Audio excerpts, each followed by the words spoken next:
जय श्री कृष्णा दोस्तों, आप सभी को स्वागत है PRK क्लासेज एंड न्यूज में। आज हम आपके लिए 12th का मोस्ट VVI क्वेश्चन जो 2025 एग्जाम बिहार बोर्ड के एग्ज़ाम में छपने वाला है वही सिलेक्ट कर लाए हैं। देखिए क्या है आपका पहला प्रश्न। युग्मक बनने की क्रिया को क्या कहते हैं? अंडजनन कहते हैं, युग्मक जनन कहते हैं, कायिक जनन कहते हैं कि इनमें से कोई नहीं? आपका सही जवाब हो जाएगा इसको युग्मक जनन कहते हैं। युग्मक बनने की क्रिया को हम युग्मक जनन कहते हैं। आगे देखिए दूसरा प्रश्न है, पुष्पीय पौधे के भ्रूणपोष में कितने गुणसूत्र होते हैं? जो पुष्पीय पौधा है उसके भ्रूणपोष में कितने गुणसूत्र होते हैं? N होता है, 2N होता है, 3N होता है कि 4N होता है? तो पुष्पीय पौधे के भ्रूणपोष में गुणसूत्र होता है जो 3N होता है, ट्रिप्लॉइड होता है। तीसरा प्रश्न देखिए, स्तनधारी के शुक्राणु के मध्य भाग में क्या पाया जाता है? जो स्तनधारी होता है उस शुक्राणु के मध्य भाग में क्या पाया जाता है? केंद्रक, रसधानी, माइटोकॉन्ड्रिया, सेंट्रियोल। इसका जवाब हो जाएगा माइटोकॉन्ड्रिया। आप लोग को ये समझ लीजिए एक मॉक टेस्ट है, आपको देखना है कि आपको कितना प्रश्न सही होता है। सही होता है तो ठीक है, अगर गलत होता है तो भी ठीक है। अब बोलिए कैसे ठीक है? क्योंकि इससे आप नए नए क्वेश्चन सीख रहे हैं, आप इसे रट जाइए कि दोबारा देखना ना पड़े। ऐसे इस चैनल पर ये वीडियो रहेगा ही, आप लोग बाद में भी देख सकते हैं, इसलिए अभी से ही थोड़ा थोड़ा करके याद करते जाइए तो आप लोग को आसानी हो बाद में। आगे देखिए, दोहरा निषेचन में भाग लेने वाले कुल केंद्रकों की संख्या। जो दोहरा निषेचन में भाग लेने वाले हैं कुल कितने केंद्रक की संख्या? 2, 3, 5, 4। अब इसका जवाब हो जाएगा 5। दोहरा निषेचन में जो भाग लेने वाले कुल केंद्रक की संख्या है वो 5 है। और आगे देखिए, निम्न में किसमें जल परागन होता है? जल परागन किसमें पाया जाता है? जलकुंभी में होता है कि कमल में होता है कि हाइड्रेला में होता है कि सभी में जल परागन होता है? तो जल परागन सभी में नहीं होता है। देखिए आप लोग सोच रहे हैं कि जलकुंभी है, जल पिलाए तो जिसमें जल नहीं, कीट परागन होता है। इसमें भी कीट परागन है, लेकिन हाइड्रेला है इसमें जल परागन होता है।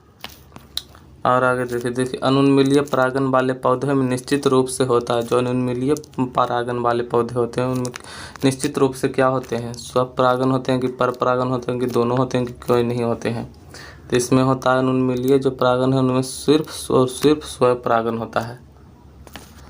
अगला प्रश्न देखिए, स्पोरोजिनेसिस कहते हैं। स्पोरोजिनेसिस किसे कहते हैं? बीजाणु के विकास एवं निर्माण को कहते हैं कि माइक्रोस्पोर के उत्पादन को कहते हैं कि मीजोस्पोर के उत्पादन को कहते हैं कि युग्मज एवं भ्रूण के निर्माण को कहते हैं स्पोरोजिनेसिस? तो आपको बता दें कि स्पोरोजिनेसिस बीजाणु के विकास एवं निर्माण को कहते हैं। और अगला देखिए, 2 माइक्रोस्पोरेंजिया युक्त मोन्थोकस परकोष किसमें पाया जाता है? 2 माइक्रोस्पोरेंजिया युक्त मोन्थोकस पराकोष किसमें पाया जाता है? ब्रासिका में कि धनिया में कि ल्यूगमेस में कि हिबिस्कस में? इसका जवाब हो जाएगा हिबिस्कस में। अगला प्रश्न देखिए, पोलियोनोलॉजी में किसका अध्ययन करते हैं? पोलियोलॉजी किसका अध्ययन को कहते हैं? बताइए। परागकण के अध्ययन को कहते हैं कि बेर के अध्ययन को कहते हैं कि पुष्प के कि फल को? इसका जवाब हो जाएगा परागकण को। परागकण के अध्ययन को पोलियोलॉजी कहते हैं। अगला प्रश्न देखिए, निम्न में कीटभक्षी पौधा कौन है? कौन जो है कीटभक्षी कीट को खाता है? ड्रोसेरा, नेफेंथिस कि ये भी दोनों की हाइड्रिला? इसका ऑप्शन हो जाएगा ये भी दोनों। ड्रोसेरा और नेफेंथिस जो है दोनों है कीटभक्षी पौधा है।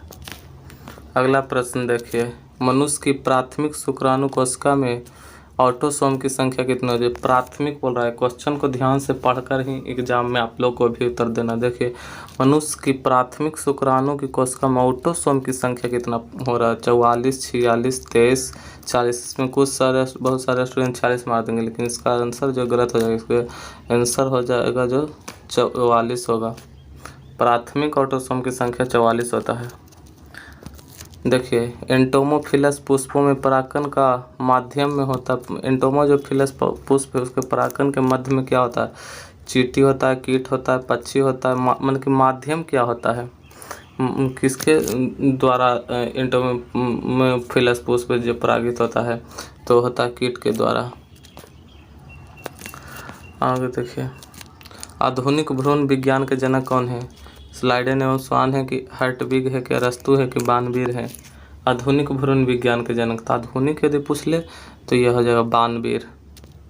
अगला प्रश्न देखिए, नारियल में तरल एवं जो गुद्देदार भाग होता है, तरल और गुद्देदार यानी जो सफ़ेद गिरी वाला भाग होता है वो क्या है? भ्रूण है कि अंतःभित्ति है कि भ्रूणपोष है कि इनमें से कोई नहीं है? तो आपको बता देना चाहते हैं कि वो है भ्रूणपोष। नारियल में जो तरल गुद्देदार भाग है वो भ्रूणपोष है।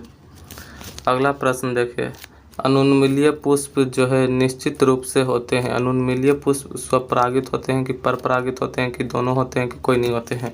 तो अनुन्मीलिय जो पुष्प होते हैं निश्चित रूप से स्वपरागित होते हैं। अगला प्रश्न देखिए, स्तनधारी के शुक्राणु के मध्य भाग में क्या पाया जाता है? स्तनधारी जो होता है, ये क्वेश्चन रिपीट कर दिया गया है, इसका जवाब आपको कमेंट बॉक्स में देना है। अगला देखिए, दोहरा निषेचन में भाग लेने वाले कुल केंद्रकों की संख्या कितनी होती है? इसका जवाब आपको पता होगा कि 5 होता है। क्वेश्चन रिपीट इसलिए कर देते हैं कि आप लोग का IQ भी थोड़ा टेस्ट कर लेते हैं और आपको रिवीजन भी हो जाता होगा बहुत सारे स्टूडेंट को। तो चलिए, आपको ये क्लास कैसा लगा हमें कमेंट करके ज़रूर बताइएगा, और अगर वीडियो अच्छा लगता है तो कमेंट ज़रूर करिए, और आपको आगे किस क्लास पर वीडियो चाहिए वो बता दीजिएगा। हम धीरे धीरे करके आपको सब याद करवा देंगे, क्योंकि अंत में फिर एग्ज़ाम आता है तो एक ही बार में बहुत सारे सब्जेक्ट के क्वेश्चन याद करने पड़ते हैं, तो बहुत दिक्कत होती है।